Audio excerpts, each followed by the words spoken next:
هي الحلقات تحفظني بآيات من القرآن، هي الحلقات تملأني بحب المصطفى العدنان، هي الحلقات تحفظني بآيات من القرآن، هي الحلقات تملأني بحب المصطفى العدنان. وأخلص نيتي دوما لرب واحد ديان، بروح ملؤها طهر وقلب كله إيمان. وأخلص نيتي دوما.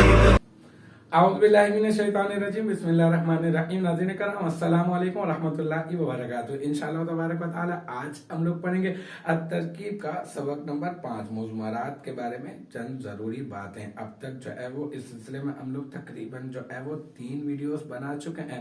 इंशाअल्लाह तबारक व तआला ये होगा हमारा पार्ट नंबर 4 और मैं अब तक जो है वो आपको बता चुका हूँ। 3 कवाइद हम लोगों ने पढ़ लिए हैं। पहले कायदे में हमने ये पढ़ा था कि कब ज़मीर मरफू मुत्तसिल मुस्ततर को फाइल बनाएंगे, जब इसमें ज़ाइर मौजूद नहीं होगा, और जब ज़मीर मरफू मुत्तसिल बारिज अगर मौजूद नहीं होगी तो फिर ज़मीर मरफू मुत्तसिल मुस्ततर जो छुपी हुई होगी ना, फिर उसको हम लोग फाइल बनाएंगे। फिर हमने कायदा नंबर 2 में ये भी पढ़ लिया कि ज़मीर फसल किसे कहते हैं। ज़मीर फसल जो है वो फिर कहाँ कहाँ पाई जाती है और फिर उसकी तरकीब अगर आ जाए तो फिर वहां पर तरकीब का तरीक़ेकार क्या होगा। फिर कायदा नंबर 3 में मैं आपके गोश गुजार कर चुका हूँ कि अस्मा के बाद जो है वो ज़माइर जो है वो हमेशा मुदाफ़िल वाक़ होंगी, जैसे कि क्या रब्बु रब्बुना अना किताबु, जैसे कि गुलामु आ, जैसे कि इब्नु का, जैसे कि उम्मुना। ठीक है।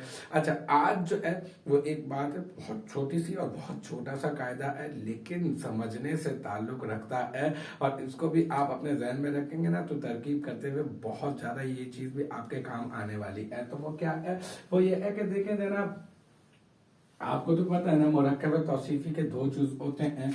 एक होता है मौसूफ, ठीक है, और एक होती है क्या, एक होती है सिफत। ठीक है ना। अच्छा भाई, मौसूफ क्या होता है? मौसूफ वो होता है जो जिसमें जो है वो सिफत पाई जाती है ना, जिसमें अच्छाइयाँ बुराई पाई जाए। और सिफत क्या होती है? जो अच्छाइयाँ बुराई को कहते हैं सिफत। ठीक है ना। तो अब वो अच्छाइयाँ बुराई जिसमें पाई जाएगी, मतलब मैं कहूँ मोटा आदमी, तो मोटा क्या है? ये सिफत है, और आदमी क्या है? ये मौसूफ है। मैं कहूँ नीली दीवार, तो नीला क्या है? नीला जो है वो सिफत है, और दीवार क्या है? दीवार जो है वो मौसूफ है। तो अब आप यहाँ पे देखें, मिसाल के तौर पे मैं यूं कह देता हूँ, यही वाली मिसाल बहुत देते हैं हम लोग, अब तक आपके याद होगी रजुलुन आलिमुन। ठीक है। अच्छा, ये जो रजुलुन है ना, मैं ये कहता हूँ ये मौसूफ है, और ये जो आलिमुन है ये क्या है? ये सिफत है। क्योंकि ये जो इल्म वाला होने की जो सिफत पाई जा रही है, इल्म वाला होना। ठीक है। अच्छा, इल्म वाला होने की जो सिफत पाई जा रही है वो इस आदमी के अंदर, इस रजुल के अंदर जो है वो पाई जा रही है। तो ये रजुल जो है वो मौसूफ है और ये जो आलिम जो है वो सिफत है। अच्छा, तो कभी ऐसा हो सकता है कि मैं यूं करूं आलिमुन और यहाँ पे लिखूं हुआ, और ये हुआ जमीर जो है ना वो मौसूफ बन जाए और ये जो है आलिमुन सिफत बन जाए, तो क्या कभी ऐसा हो सकता है? तो याद रखें, नहीं नहीं नहीं नहीं, बिल्कुल भी ऐसा नहीं हो सकता कि ये जो जमीर है ना, जमाइर मौसूफ वाक़ई नहीं हो सकती। अच्छा, तो कभी ऐसा हो सकता है कि मैं यूं करूं, रजुलुन लिखूं और मैं जो है ना यहाँ पे जो है ना वो हुआ लिख दूं, है ना, कि रजुल हुआ। तो क्या कभी ऐसा हो सकता है कि ज़माइर जो है वो सिफत वाक़ई हो जाए? तो याद रखें नहीं, बस एक ख्याल रख लें, अच्छी तरह से इस बात को अपने ज़हन में रख लें कि ज़माइर ना कभी सिफत वाक़ई हो सकती हैं और ना कभी मौसूफ। ठीक है ना। कभी भी ऐसा आपको होते हुए नजर नहीं आएगा। ये कायदा भी है तो बहुत छोटा सा, लेकिन ये कि इंशाअल्लाह ताला ये भी आपके बहुत काम आएगा।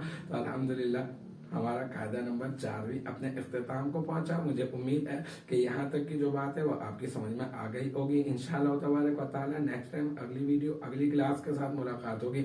जब तक आप अपना बहुत ख्याल रखिएगा। व आखिरु दावाना अनिल हम्दुलिल्लाहि रब्बिल आलमीन।